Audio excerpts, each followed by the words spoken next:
What is Bitcoin? Bitcoin is the first decentralized digital currency. Bitcoins are digital coins you can send through the internet. Compared to other alternatives, Bitcoins have a number of advantages. Bitcoins are transferred directly from person to person via the net, without going through a bank or clearinghouse.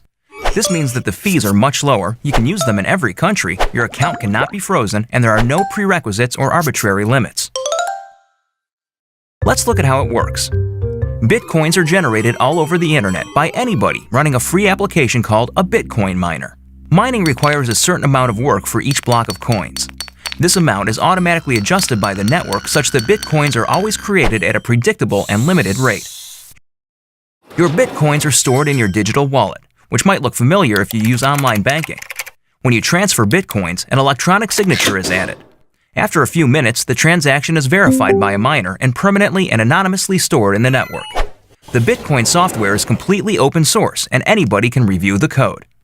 Bitcoin is changing finance the same way the web changed publishing. When everyone has access to a global market, great ideas flourish. Let's look at some examples of how Bitcoins are already used today. You can purchase video games, gifts, books, servers, and alpaca socks. Several currency exchanges exist where you can trade your Bitcoins for dollars, euros, and more. Bitcoins are a great way for small businesses and freelancers to get noticed. It doesn't cost anything to start accepting them, there are no chargebacks or fees, and you'll get additional business from the Bitcoin economy. For your first Bitcoins and more information, visit weusecoins.com.